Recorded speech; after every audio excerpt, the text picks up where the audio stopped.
कर लीजिए। अस्सलाम वालेकुम जी। ढेर सारी नेक ख्वाहिशात, नेक तमन्नाओं, नेक दुआवां दे नाल मैं मुहम्मद जाफर मेरे नाल अज एक साडे इलाके दी इंतहाई काबिल इज्जत काबिल एहतराम शख्सियत ने जिहड़ा कि महकमा हैल्थ च भी ते इस तो इलावा महकमा ज़राअत दे विच भी अपनी अहमियत का लोहा मनवा चुके हैं। जो लोगों को ज़राअत के बारे कुछ नहीं सी पता, जिवें आखी ना इल ते कोको का नहीं सी पता, इन्हां उदों माशाअल्लाह सारे ज़राअत के औजार जिहड़े ने ते ज़राअत की नई नई वैरायटियां मुतारफ करवाए सन जी। मेरी मुराद मोहतरम डॉक्टर अनसर तारड़ साहब ते मोहतरम वकार अहमद तारड़ साहब मौजूद ने। माशाअल्लाह डॉक्टर साहब तुसीं वेखदे हो कि किसान पहली मफलूकल हाली जिंदगी गुजार रहा सी, हुण सैलाब का एक बारी आना शदीद शद्दो मद नाल फिर दूसरी दफ़ा आना तारीख दे विच पहली बारी इंज होया। हुण तुसीं की समझदे हो किसान किन्ना पिछे चला जाएगा ते किन्ने मजीद साल लगणगे दूजिया लोगों को कंपीट करने वास्ते? जी बिस्मिल्लाह। बिस्मिल्लाहिर्रहमानिर्रहीम जी। शुक्रिया जाफर साहब।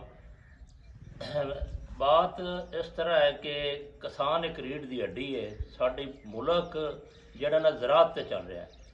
साडी गौरमेंट पंजाब नूं भी चाहिए है, बाकी इदारियां नूं भी चाहिए कि ज़राअत नूं प्रमोट किया जाए, ज़री हालात इतने कर देन जिहड़ा ना फ्लड दे विच नुकसान होया कम अज़ कम 5 साल 7 साल पीछे चला गया किसान।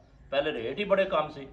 अगर साडी ये ज़राअत पीछे चली गई, इस मुल्क दा अगे ही जो महंगाई कमर तरोड़ दी है, इस आवाम इस मुल्क नूं छड्ड के नस जाना है, या खुदकशियां करन दे या चोरियां डकैतियां करन दे।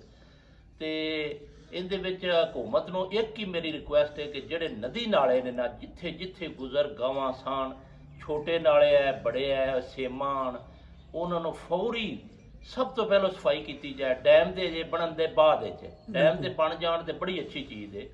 इंडिया 4000 डैम बनाया तो साढ़े डैम वेख लो वो अजे पिछे बनन दे। हुण सब तो पहलों हुकूमत नूं जिवें पानी उतरदा है करेना सारे वसैल इन्हां नदी नालियां ते सेमां ते छोटे छोटे जिथे जिथे गुजर गाना इसकी फौरी निकासी करनी चाहिए है। और उस तो बाद किसान नूं ज़्यादा तो ज़्यादा सहूलियात दे के अपनी ज़राअत नूं प्रमोट करना चाहिए। डॉक्टर साहब जिन्नियां भी हुकूमतां आईयां ने क्या किसान किसी हुकूमत की तरजीह रही है? जी जी।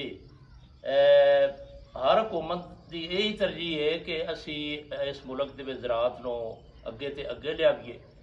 बदकिस्मती है वे कि जिहड़ा भी नैचुरल खादा ने उहदे तो असी बड़े दूर हाँ। वो ज़्यादा तो ज़्यादा जिहड़े ना वो इस्तेमाल करनियां चाहिए ने। निकासी 100% जिहड़े मुल्क की निकासी 100% हो गई।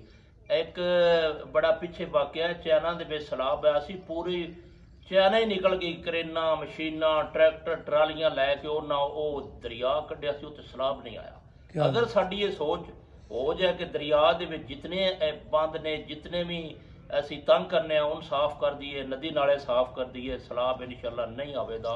आया भी तो इतना नुकसान नहीं होगा। बहुत शुक्रिया मोहतरम डॉक्टर अनसर तारड़ साहब, जज़ाकल्लाह। अल्लाह हाफिज़।